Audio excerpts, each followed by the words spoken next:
Démocrates africains, peuple du monde entier, bonjour.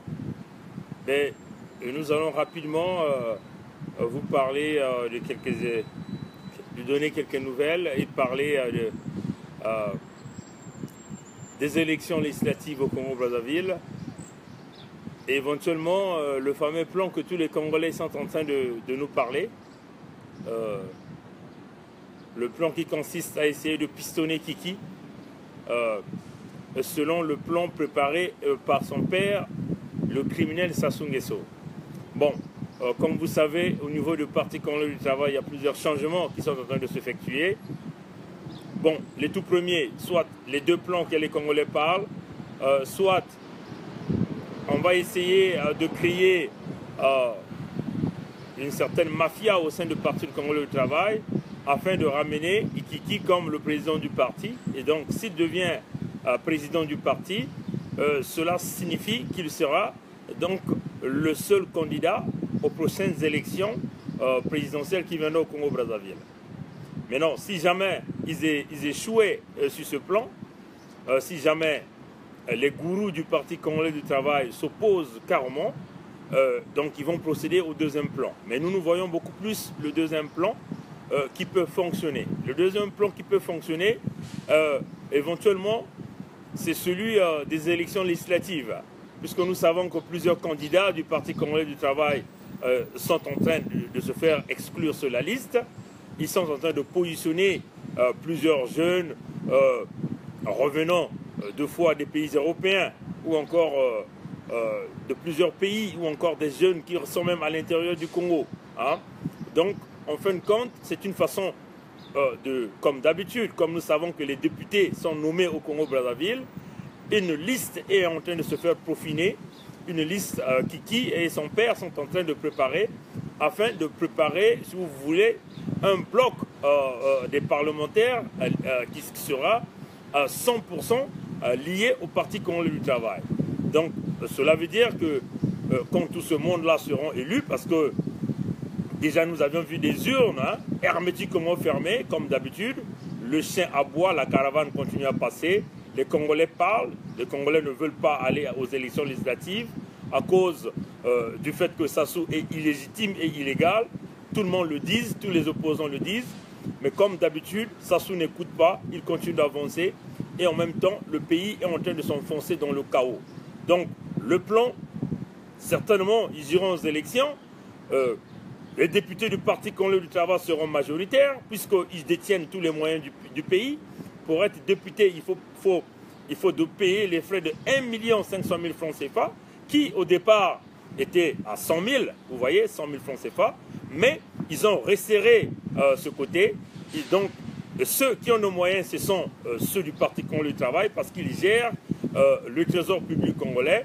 Donc, ils auront la majorité au Parlement et donc, éventuellement, Kiki sera donc le président de l'Assemblée nationale. Donc, comme vous le savez, selon leur constitution criminogène qu'ils avaient mis en place, qu'ils ont voté, en cas de faillite de président ou d'absence de président, ça veut seulement dire que c'est le président de l'Assemblée qui deviendra le président de la République. Donc, tout est bien préparé pour donner le pouvoir, passer le pouvoir à Kiki. Maintenant, le plan, si jamais Kiki est le président de l'Assemblée, Sassou va donc partir en retraite anticipée quelque part. Ils vont créer une situation dans laquelle ils diront que Sassou Nguesso est malade, il ne peut plus être actif. Et en ce moment-là, ils auront donc la possibilité d'introduire Kiki. Et en même temps, Sassou va démissionner, Kiki va demeurer là. Kiki va donc chercher à organiser l'élection présidentielle anticipée. Et ben voilà, le coup d'État, il est réussi une fois de plus encore. Donc c'est à nous, au peuple congolais, de jouer à la vigilance, de regarder ce qui se passe. Aux jeunes du Congo, nous vous appelons encore à la vigilance. Nous demandons encore aux Kokoy, aux Mamba de guerre, de vous réveiller parce que le pays est encore de partir en déclin. Ça, c'était le premier point. Le deuxième point, comme on vous a toujours dit, 99,19% de tout ce que nous disons relève de la vérité. Parce que nous avions des sources non pas seulement au Congo, mais des sources dans les diplomaties, des sources dans les pays d'accueil, là où nous vivons. Vous vous souvenez, nous avions fait une vidéo dans laquelle on vous parlait d'une potentielle dévaluation du franc CFA de la zone CEMAC seulement. Hein. Et on vous avait dit que la zone UEMOA, donc de l'Europe, de l'Afrique de l'Ouest, devait demeurer intacte. Mais voilà, ça se concrétise. Plusieurs révélations sont encore arrivées. Si vous avez vu, le président Macron a reçu le président Ouattara, il a reçu le président Macky Sall. C'est une façon déjà de vous dire, voilà, ce que nous avons dit, c'est une réalité. Donc, chers compatriotes, on vous le dit encore, le franc CFA de la zone CEMAC sera dévalué. En plus, ça sera dévalué. Parce que, si vous vous souvenez, lors du sommet CEMAC qui s'est passé à Yaoundé, Christine Lagarde, qui est la présidente du Fonds monétaire international, l'avait déjà dit. Vous voyez, le président Déby est monté au créneau, le président Déby s'opposait, le président Déby voulait même déjà procéder au changement de monnaie. Il voulait changer de franc CFA. Mais malheureusement, lui-même, il est pris dans un enclos par une crise économique. Vous voyez, le colon, donc le français, ils ont tout verrouillé. Donc, la dévaluation est bien en route, comme on vous l'avait promis. Voilà. C'est une façon de vous dire que pourquoi la dévaluation de la zone Afrique centrale sera dévaluée. Pourquoi le franc CFA sera dévalué pour la zone CEMAC. C'est dû à la mauvaise gestion, dû à des mauvaises visions de ces hommes politiques, dû à des mauvaises politiques de ces hommes politiques. Voilà pourquoi ils n'ont pas pu relever l'économie. Si vous avez vu, la plupart des opérateurs économiques occidentaux se sont maintenant dirigés vers l'Afrique de l'Ouest. Voilà pourquoi ils ont donc joué de leur influence pour essayer de protéger le franc CFA de la zone Afrique de l'Ouest, donc de l'UEMOA. Voilà. Maintenant, pour l'Afrique de l'Ouest, pour l'Afrique centrale, c'est très dommage parce que vous avez des hommes qui n'ont aucune vision, comme on vous l'avait déjà dit, hein, qui n'ont aucune vision. Tout ce qu'ils savent, c'est le vol. Si vous voyez, la BAC, hein, économiquement, la BAC est à terre parce que les pays qui devaient contribuer pour essayer de relever, pour avoir une bonne vision économique et de développement de la Banque économique des États de l'Afrique centrale, n'ont pas fait un bon rendement. Voilà pourquoi le franc CFA de la zone Afrique centrale sera dévalué. C'est encore un appel aux jeunes de la sous-région. Quand on vous dit la dictature elle est mauvaise, quand on vous dit nous devons lutter pour notre survie en chassant les dictateurs, en les pourchassant parce que la dévaluation va causer du tort et du tort pour les jeunes de l'Afrique centrale. Ça sera un chaos. L'apocalypse économique dont on vous a parlé, qui a commencé au Congo-Brazzaville, va se prolonger au Gabon, va se prolonger en République centrafricaine, va se prolonger au Cameroun, va se prolonger en République démocratique du Congo, même jusqu'à l'Angola.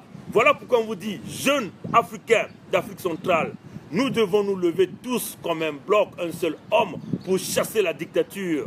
La dictature, elle n'est pas bonne pour le développement. Voilà pourquoi nous les jeunes, ou encore tous ceux qui vivent dans cette zone Afrique centrale, nous allons continuer à subir. Tant que nous le serons, ces gens-là continuer à diriger ces gens de nos États.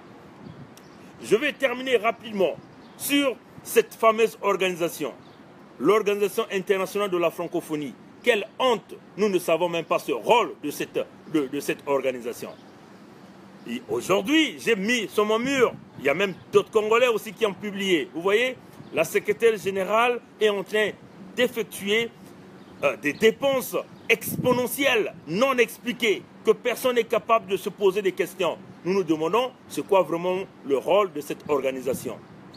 Alors que quand Abdou Diouf était là, on n'a jamais vu ce genre de dépenses. Mais si vous aviez une secrétaire générale qui fait ce genre de dépenses, qui est synonyme aux dépenses des dictateurs de la zone Afrique centrale, vous croyez qu'elle ne sera pas vulnérable à la corruption? Et bien sûr que oui. Vous voyez, c'est une façon de vous dire, voilà pourquoi vous avez vu, chers compatriotes, démocrates africains, démocrates du monde entier, voilà pourquoi vous avez vu la secrétaire générale de la francophonie, au nom de Michaël Jean, prendre un virage à 90 degrés, quand notamment la charte de la francophonie avait été violée. Hein, la charte de la francophonie sur la paix et la démocratie a été violée. Vous avez vu tous ces chefs d'État de la zone Afrique centrale changer les constitutions de leur État, briser les lois de leur État, s'imposer au pouvoir par des élections biaisées. Mais qu'est-ce qu'elle a fait? Elle a fait le tour, la secrétaire générale a fait le tour de tous les médias français pour dire qu'elle va prononcer des sanctions. Ces sanctions-là, on l'a attendu, c'est jamais venu. Pour le cas du Congo-Brazzaville, on a posé plusieurs questions là-dessus. Elle n'a jamais elle n'a jamais prononcé des sanctions contre le Congo-Brazzaville. Malgré que Sassou a mis le pays dans le chaos, a créé la répression, Sassou continue à massacrer. Malgré qu'il y a un génocide en cours dans le département du Poul. Mais elle n'a jamais prononcé de sanctions. Malheureusement, elle effectue des dépenses énormes, énormes. Allez-y voir dans mon mur, il y a des vidéos, il y a des liens qui sont là. Allez-y regarder, vous comprenez. Peuple congolais, l'avenir c'est à nous. Levez-nous pour lutter, libérer le Congo-Brazzaville. Bonjour aux femmes du Congo, aux enfants du Congo-Brazzaville, aux Africains, aux Européens, aux Canadiens, qui est déjà mon pays que j'aime tant, aussi à tous les démocrates du monde entier. Merci, bonne journée, au revoir, à plus tard.